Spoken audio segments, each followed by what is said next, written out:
এবার কিছু দুষ্কৃতীর দল নষ্ট করে দিল ভুট্টার ক্ষেত। রাতের অন্ধকারে কে বা কারা ভুট্টা খেতে এসে সব গাছ নষ্ট করে দিয়েছে বা নষ্ট করছে তার নিয়েই চিন্তায় গ্রামবাসীরা। তো আমরা জানি না, এর আগেও 2-3 দিন এরকম হয়েছে এই ক্ষেতে ওই ক্ষেতে।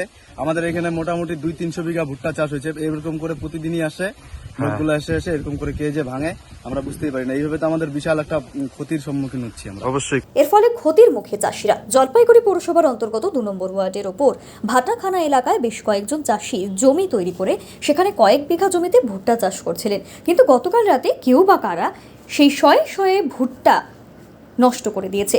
যদিও সেই ভুট্টা ক্ষেতের ফলন অনেকটাই বাজারে যাওয়ার জন্য তৈরি হয়ে গিয়েছিল, কিন্তু কোনো অজানা কারণে কেউ বা কারা বিঘা বিঘা ভুট্টা ক্ষেত নষ্ট করে দেয়, যার জেরে চিন্তার মুখে ওই ভুট্টা চাষিরা। তারা বলেন, কি কারণে আমাদের শয়ে শয়ে ভুট্টা ক্ষেত নষ্ট করে দিল তা আমরা কিছুতেই বুঝে উঠতে পারছি না।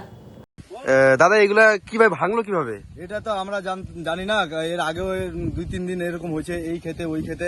আমাদের এখানে মোটামুটি 200-300 বিঘা ভুট্টা চাষ হয়েছে। এরকম করে প্রতিদিনই আসে লোকগুলো এসে এরকম করে কে যে ভাঙে আমরা বুঝতেই পারি না। এইভাবে তো আমাদের বিশাল একটা ক্ষতির সম্মুখীন হচ্ছি আমরা। অবশ্যই ক্ষতির সম্মুখীন হচ্ছে, বিশেষ করে কৃষকের যা ক্ষতি হচ্ছে দিন দিন সেটা তো বেড়েই চলছে, সবাই জানে।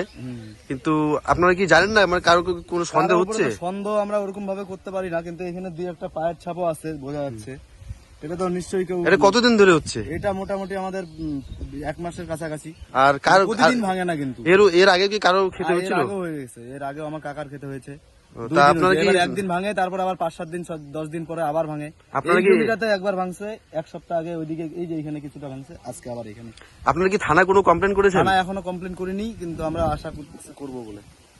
ঠিক আছে, থানার থেকে এখন কি পদক্ষেপ নেয় দেখি। আজকে তো কমসে কম 3000 গাছ ভাঙছে আমাদের।